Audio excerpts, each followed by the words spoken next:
Assalamualaikum warahmatullahi wabarakatuh. Perkenalkan, nama saya Muhammad Hafiz Fajar dengan NIM 2150307071110118. Di sini saya akan menjelaskan nilai dan arsip dinamis.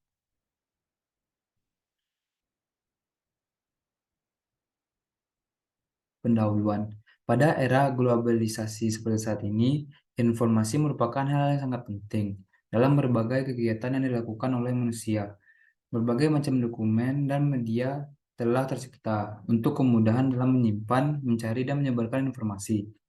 Keberadaan arsip mencerminkan suatu endapan informasi. Pelaksanaan kegiatan administrasi atau transaksi yang memerlukan pengaturan diciptakan secara khusus, tetapi arsip tercipta secara otomatis sebagai bukti pelaksanaan kegiatan administrasi atau transaksi. Selanjutnya ada pembahasan.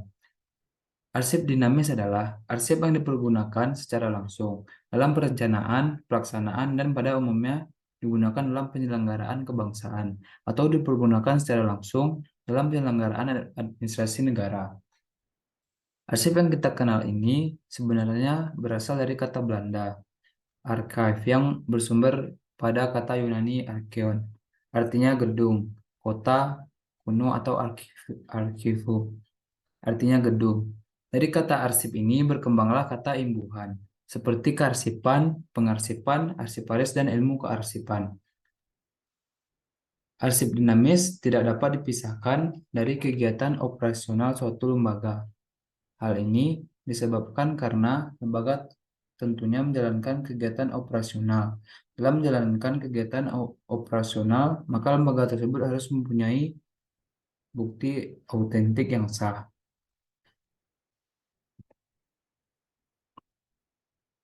Bukti otentik tersebut melalui arsip, yaitu arsip dinamis.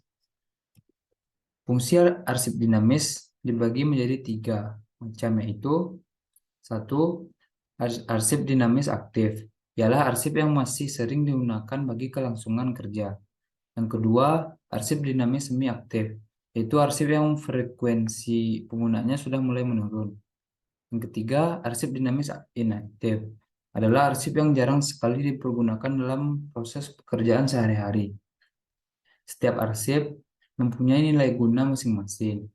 Nilai guna arsip didasarkan pada kegunaannya.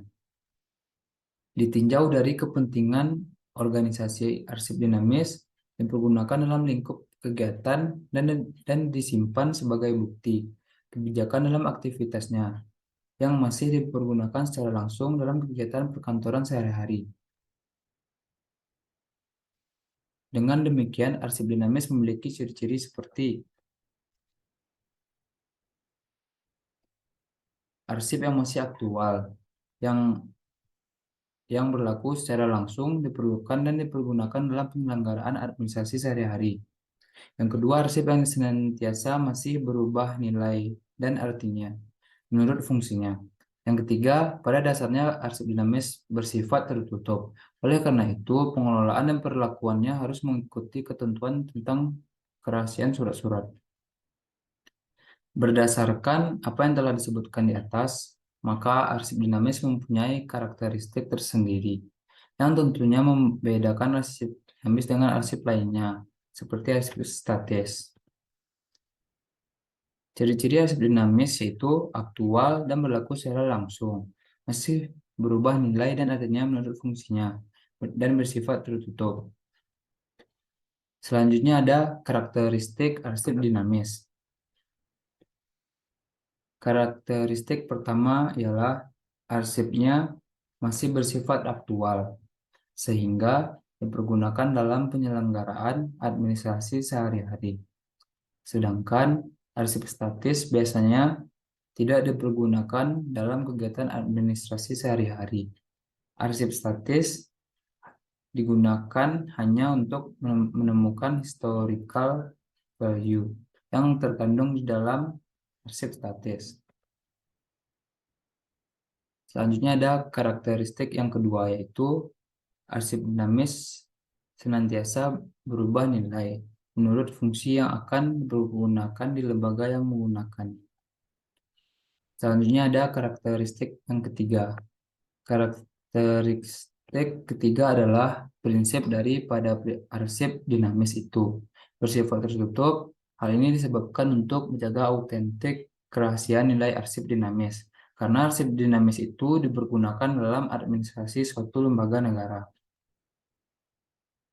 Menurut Undang-Undang Nomor 43 Tahun 2009, dijelaskan bahwa pengelolaan arsip dinamis adalah proses pengendalian arsip dinamis secara efisien, efektif, dan sistematis, meliputi penciptaan, penggunaan, dan pemeliharaan serta penyusutan arsip.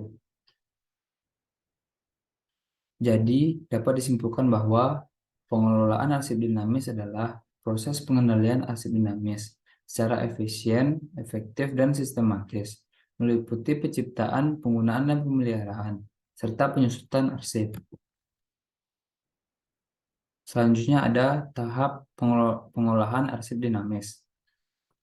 Yang pertama ialah penciptaan arsip dinamis. Masa penciptaan arsip merupakan awal dari lahirnya suatu arsip record. Menurut Susan Z. Diamond, proses penciptaan arsip mulai ketika perlu dituliskan di atas kertas. Yang kedua ada penggunaan arsip dinamis. Tahap kedua merupakan tahap penggunaan aktif dengan jangkauan waktu beberapa hari dan mungkin sampai tahunan. Yang ketiga ada pemeliharaan arsip dinamis. Pemeliharaan arsip dinamis meliputi kegiatan penataan arsip aktif, penataan arsip inaktif, program arsip vital, pelayanan dan pemeliharaan. Selanjutnya ada penyusutan arsip dinamis. Menurut Arsip Nasional Republik Indonesia, penyusutan dan penghapusan arsip berarti pemindahan arsip-arsip dari file aktif ke file inaktif, atau pemindahan arsip-arsip dari unit pengolah ke pusat penyimpanan arsip. Yang kelima, ada kendala dalam pengelolaan arsip dinamis, yaitu kurangnya pengetahuan kearsipan pegawai yang menangani arsip, karena pegawai yang ada sekarang tidak mempunyai pengetahuan yang mendasar tentang kearsipan. Yang terakhir ada upaya menangani kendala pengelolaan arsip dinamis. Upaya yang dapat dilakukan dalam menangani kendala pengelolaan arsip dinamis adalah fasilitas dan sumber daya manusia atau SDM. Untuk memperlancar pengelolaan arsip dinamis aktif, perlu adanya suatu pembelajaran khusus mengenai kearsipan yang ditujukan pada pegawai pengelola kearsipan.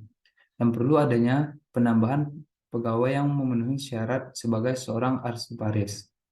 Untuk dapat menjadi petugas kearsipan yang baik, diperlukan sekurang-kurangnya 4 syarat, yaitu ketelitian, kecerdasan, kecekatan, dan kerapian.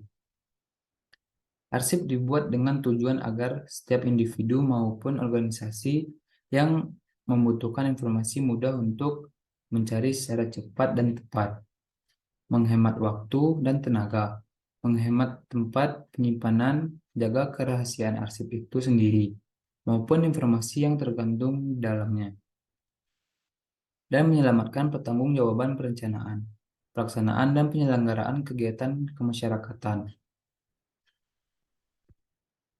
Perlu diketahui, informasi yang terkandung dalam arsip harus bersifat yang pertama ialah autentik, yaitu arsip yang informasinya harus berdasarkan fakta yang aktual dan faktual, yang meliputi informasi, waktu, dan tempat arsip tersebut dibuat atau diterima, tujuan aktivitas, serta bukti kebijakan dan organisasi yang menyusun arsip.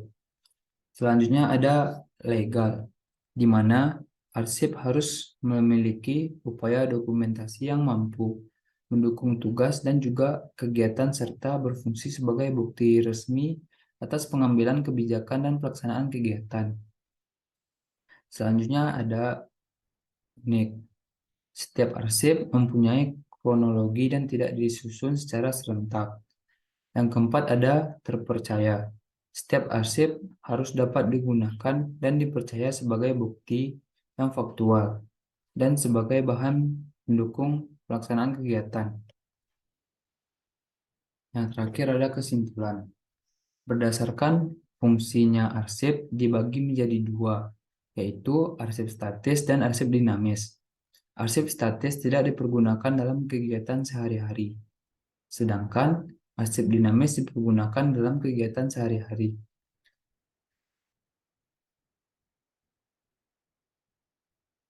Arsip dinamis dibagi menjadi tiga macam, yaitu arsip dinamis aktif, arsip dinamis semi-aktif, dan arsip dinamis inaktif.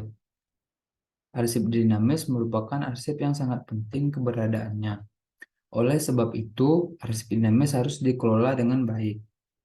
Pengelolaan arsip dinamis dengan tegas telah diatur dalam Undang-Undang Nomor 43 Tahun 2009 yang menjelaskan bahwa pengelolaan arsip dinamis adalah proses pengendalian arsip dinamis secara efisien, efektif, dan sistematis meliputi penciptaan, penggunaan dan pemeliharaan, serta penyusutan arsip. Lebih lanjut, dalam mengatasi kendala pengelolaan arsip dinamis melalui sumber daya penambahan arsiparis yang berkompeten. Pengelolaan arsip dinamis yang ditangani oleh arsiparis yang berkompeten merupakan upaya yang dilakukan agar pengelolaan arsip dinamis menjadi lebih sistematis, sehingga dapat mempermudah lembaga penyedia arsip untuk memberikan informasi yang dibutuhkan oleh publik. Sekian dari saya. Wassalamualaikum warahmatullahi wabarakatuh.